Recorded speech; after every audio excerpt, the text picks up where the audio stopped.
A pilot was forced to make an emergency landing in the Amazon, but then he vanished without a trace.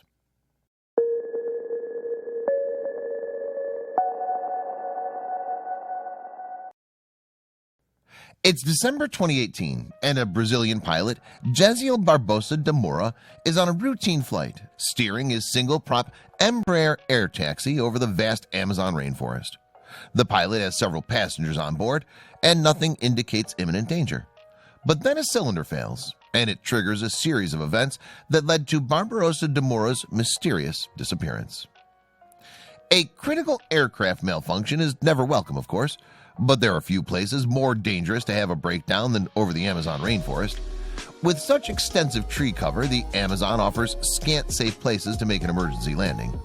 And the rainforest is a wilderness of such daunting vastness that, without proper preparation, you may never escape or ever be found.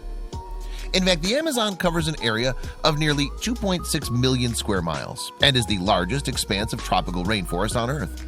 And Barbosa de Moura found himself experiencing technical problems over the state of Para in northern Brazil. This is close to the border with French Guiana, above a particularly remote tract on the lower Amazon River. Rich in gold, iron, tin, manganese, and bauxite, Para has long been explored by roaming extractive industries, which come and go with the seasons. And among the state's derelict outposts is Independencia, an old gold mine with its own airstrip. Barbosa de Moura now flew his plane towards it. The airstrip at Independencia had fallen into disrepair, though, partly consumed by vegetation. It was a highly dangerous place to attempt a landing, but Barbosa de Moura had made his decision. According to the BBC, the pilot said on his radio, "I can't make anything out anymore," and then he fell silent. So the disappearance of Barbosa de Moura, his passenger, and his Embraer air taxi, registration RTRDZ, was evidently caused by a fatal mechanical failure. There was, however, another more scandalous and political dimension to this tragedy. Flaws in Brazil's aviation system, in fact, played a prominent role in the accident, sparking heavy criticism. According to the Aviation Safety Network, which maintains a database of aviation accidents and incidents worldwide, Brazil has experienced the third highest number of fatal accidents globally. Since 1945, in fact, there have been just over 2,700 fatalities in 188 separate incidents. Adding non-fatal accidents to that tally results in more detailed picture. According to the ASN Safety News, there have been a total of 577 aviation accidents in Brazil since records began. And while some of them involve large aircraft, most of them concern small or light aircraft of the same or similar type flown by Barbosa de Moura. Small aircraft, specifically air taxis, are frequently the only means of transport in the Amazon, a region with few roads. Indigenous people who live in remote areas will often use these planes when they need to journey to, say, big cities to lodge claims with civil authorities. After all, state pension entitlements require claimants to visit government offices annually in person as evidence that they're living. On December 2nd, 2018, Barbosa de Moura had been flying from the community of Matawara, a remote indigenous village in the Tumacuma Cow Mountains National Park. With an area of nearly 15,000 square miles, the park covers an area bigger than Belgium. His intended destination was Laharan Dojari, a mining town of over 40,000 inhabitants in the neighboring state of Amapa. The scheduled flight time was 1 hour and 45 minutes, and it was a familiar route. Barbosa de Moura's passengers included two different parties of indigenous Amazonians. One group contained a teacher, Pantia Tirio, traveling with his wife, Pancina, and their 3 kids, the youngest of whom was only 3 years old. The second party included a pensioner, Sepi Akurio, who was traveling with a Jasaraya Tiriro, her son-in-law. Apparently, Akurio was the only person left who could speak her indigenous language, and the last known speaker of it in her community in Mataware. Her disappearance is therefore a grave tragedy for her tribe. Barbosa de Moura ran into problems around noon and immediately radioed his longtime friend Paulo Trinidad. The latter, who's also a pilot, was in the air some 22 minutes away. According to the BBC, Barbosa de Moura said over the stuttering intercom, "Paulo, it looks like I've lost a cylinder. There's oil leaking on the windscreen. I'm going to land at Independencia." But Trinidad knew this was dangerous, if not a deadly move. He understood that the Independencia airstrip was no longer in service. He told Barbarossa de Mora, "No, you can't. There's no longer any landing strip there. It was abandoned 15 years ago. Aim for the river, the Paru. Instead, try to land on water." However, Barbarossa de Mora, perhaps for reasons of urgency, refused to heed his friend Trinidad's advice. Then, after the pilot reaffirmed his decision to head for the abandoned runway, his radio went silent. This prompted Trinidad to immediately change course and search for his friend. He too flew straight into trouble though, hurtling headlong into an enormous storm. A storm over the Amazon is no little threat to a small airplane. After all, the only way to ensure any visibility in such conditions is to fly beneath it, in fact. So, forced to a low altitude, Trinidad progressed slowly. He then arrived at Independencia as the storm ended. But gazing down at the dilapidated airstrip, Trinidad saw no indication of any other aircraft. Approximately 48 hours later, the Brazilian Air Force commenced searching the area with Black Hawk helicopters and Hercules transport planes. The officials eventually searched a total of 4,845 square miles and flew a total distance of 12,400 miles in 128 hours, roughly equivalent to flying from Sao Paulo to Tokyo. But with no sign of the plane after 2 weeks, the search ended. But the friends and relatives of the disappeared then launched their own search effort. This began with an 8-day trek from the village of Bona to Independencia. Here, the loved ones set up a base camp close to the dilapidated landing strip. And from there, they conducted forays into the surrounding jungle. Of course, the conditions were challenging. The vegetation was dense and the terrain was far from flat. The researchers therefore spent weeks scouring the surrounding forest, slashing new trails with machetes. But by the end of January 2019, they had depleted their supplies of food, and Chirrillo's father had fallen ill with malaria, so they were forced to call the search off. But the disappearance of RTRDZ lays bare long-term issues with air traffic control in Brazil. For one thing, the apparent lack of such air traffic control in the Amazon and the seemingly fairly inefficient aviation infrastructure unduly impacts Brazil's indigenous population. And disturbingly, many pilots, including Barbarossa de Mora before his disappearance, allegedly have little choice but to operate unlawfully. And because landing strips in remote Amazonian communities tend to fall below official safety standards, they go unregistered with the authorities. Pilots consequently can't legally use them. To meet local transport demands, however, flyers simply submit false flight plans using fake destinations or departure points.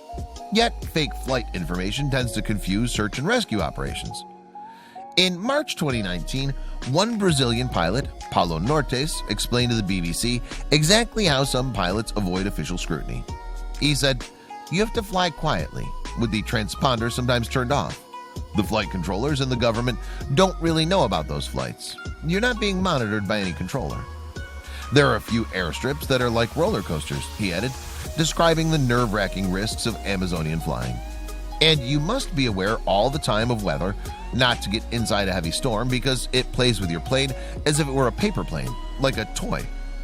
And according to Adrian Young, who works for TO70, an aviation consultancy based in the Netherlands, the Brazilian system is nothing short of outrageous. He told the BBC, "A regulatory system that requires pilots to falsify flight plans, to lie about basic information is scandalous. It's unsafe. And in such an isolated region, you can't just deny people access to travel." Some civil society groups in Brazil have also spent years lobbying for change. Speaking to the BBC, Cecilia Apalai, an indigenous activist, highlighted the urgency of her plight. She said, "We are very worried because we are the users of this transport system. The landing strips need to be safer, not just for indigenous people themselves, but also for government employees who provide health and education services who use the airstrips all the time." Alexandre Gomiares, the federal prosecutor general of Amapa, actually successfully litigated against the Civil Aviation Authority, ANAC, in 2013. Specifically, the court ruled that ANAC and several other federal organizations must now repair and enhance degraded airstrips throughout Amazonia. Lobbyists argue, though, that the groups do not so far appear to have taken any concrete action. There are 249 landing strips that aren't regulated by the Civil Aviation Authority, and these strips are in indigenous land, Gomiares told the BBC. All this is the fault of those state bodies that have not carried out their legal duty to regularize these landing strips. Yet, ANAC told the BBC that it's currently mapping areas in places that require landing strips. It also reportedly expects to announce its infrastructure strategy imminently. The organization said, "The work aims to facilitate access to services, especially health, for the indigenous population. Discussions are now in a final phase, and plans will be revealed fully as soon as they're approved." Civil society groups have meanwhile been lobbying the Defense Ministry to launch a ground search for the missing passengers and pilot of RTRDZ. Such operations are seemingly not without precedent, and an eyewitness sighting of a low-flying plane on the day of the accident arguably bolsters their case. However, the ministry has so far refused to help. For their part, Barbarossa de Mora's family now feel abandoned by the authorities. Speaking to the BBC, his daughter, Flavia Mora, wondered if politics played a role. She said, "We're yelling every day, my brothers and me, begging for any help to continue the search, but no one's come, no one's helped. Is it because they're Indians, because they're ordinary people, that no one has offered to help?"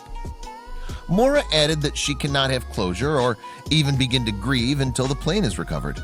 She continued, "I know this is a pain that will never heal. I can't see him, I can't bury him, I can't say goodbye. And I don't know whether I will see him again one day or whether I'll never know what happened." Aksuni, Pansina's brother, had apparently been unable to join the initial search parties at Independencia, based in Mancapa, the capital of Amapa, a city situated near the mouth of the Amazon River.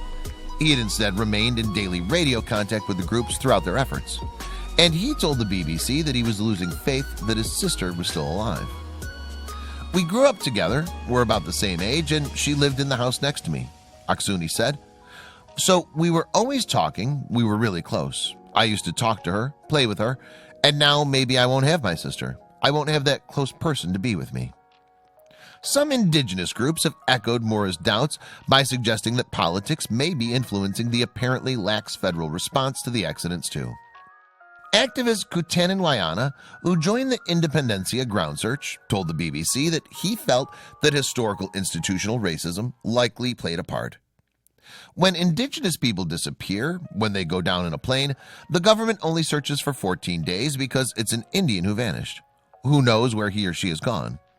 For us, this says that, in effect, the government doesn't want to know about indigenous people, doesn't want to know about human lives, human beings.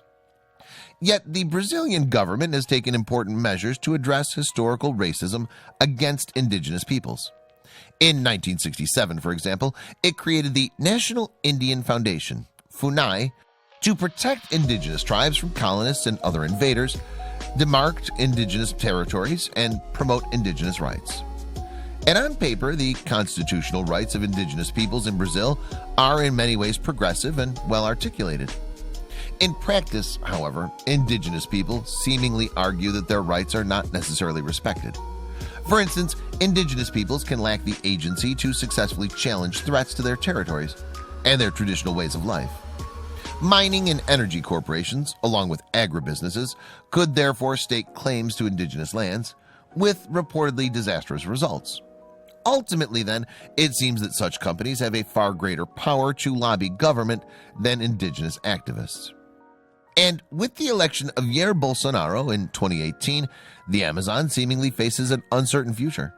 For instance, one of the president's first moves after assuming office in January 2019 was to strip FUNAI of its power to assign indigenous lands. Bolsonaro's remarks over the years also suggest that he holds allegedly racist views. For example, speaking to the Brazilian newspaper Correio Brasiliense in 1998, Bolsonaro expressed his admiration for the indigenous genocide of North America. He said, "It's a shame that the Brazilian cavalry hasn't been as efficient as the Americans who exterminated the Indians." Ultimately, though, the disappearance of the plane over the Amazon has the appearance of an unfortunate accident, a simple mechanical failure that led to an unsolvable and intractable tragedy. Upon close examination, however, the incident also appears to be entangled in complex political decision-making that takes place far from the communities impacted. And it's not at all clear when, or even if, Brazil's aviation system will be brought more in line with what its detractors want.